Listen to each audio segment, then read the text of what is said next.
Okay guys, we are doing a whole series for you guys on how to buy and sell at auction with Charlie Dole from Strakers. Now Charlie every year comes to my mentoring program and he teaches my guys about the insides of an auctioneer house, and he's supposed to be on for an hour, and I'm telling you now, I'm like, guys, are you okay, because we're going time over? And they're like, Suze, get off, this guy's amazing. So and at the end of a couple hours, they're like, still, this guy's amazing. So I want you to watch every single one of this series of how to buy and sell at auction, because you're hearing it from the inside track, the inside of an auctioneer, and you're very approachable, very decent.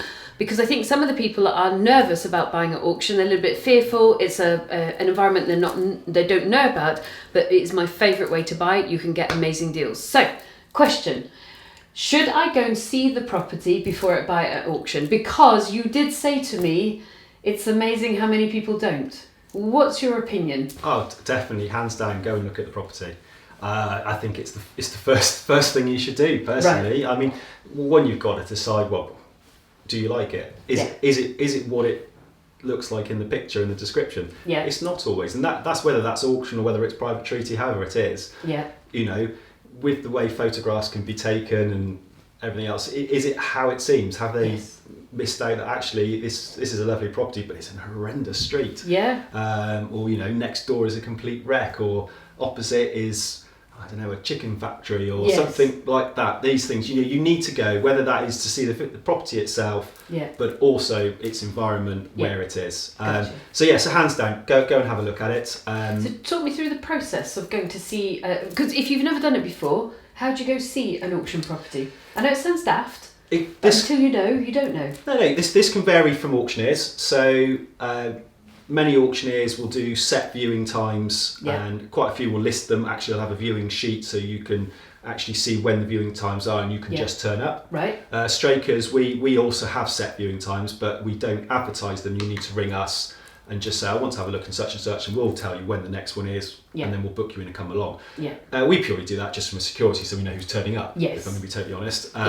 But so just ring up and ask. So there's generally 2, sometimes 3 viewings a week, usually half an hour, 45 minutes. And the property is usually on sale for about 4 weeks before the auction. So that's up 12, 8 to 12 viewing opportunities. Loads of opportunities. I mean, you can always be cheeky and ask if you can do something outside of the times. I might have done that. It will fit, and it will fit within our diary. It depends. Well, there's 2 elements to it. One, if we're short of interest on something, well, obviously, yes, we'll get you in. Or 2, if it actually fits. If it's something that's a 20-mile drive for us, more than likely it's not. If it's going to take a couple of hours out of the time, we just say, look, no, we are here these times.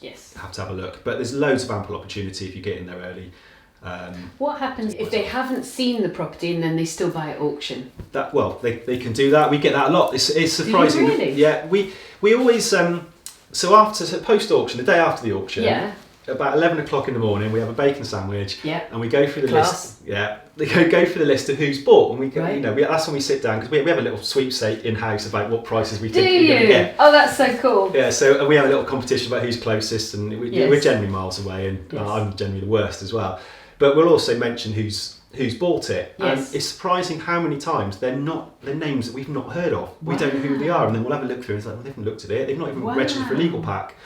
So it's quite surprising. Now, in some cases, they may have looked at it with somebody else, and that person registered themselves on the viewing, and we didn't know. But actually, quite surprising. A lot of time, there's people that haven't viewed. I used to hate it when I first started out, sort of 15 years ago. We'd sell a property on the night, and they'd come up and say, I haven't looked at it, can I go and have a look at it tomorrow? And I'd be like, oh my God, what if they don't like it? Yeah, because they bought it. I used to be really, really worried. And then my sort of previous auctioneer mentor, Jeff, he said, what does it matter? They've bought it. Yes. And even then I was a bit worried about it, but now, obviously, having done it for a long time, it's like, at the end of the day, they've bought it. If they couldn't be bothered to go and look at it beforehand, that is their problem. So for you, 100% advice, go see the property prior to auction. Yes. 100%. Definitely, 100%. Go and see the property. Go and see it more than once if you can. Yeah. I'd also suggest, and this is all walks of buying property, is yes, the viewing might be at 10 o'clock in the morning. Yes. Okay.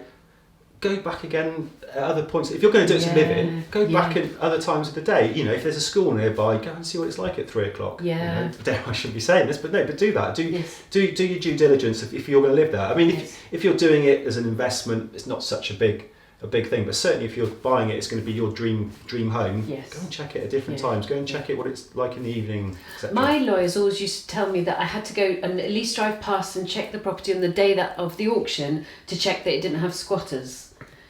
Because if I bought it with squatters, particularly being in Bristol, I've bought myself some new uninvited guests. It's an interesting one. Never come across that, got to be honest. Never yet had squatters. I've never had squatters, touch wood. Yeah, touch wood.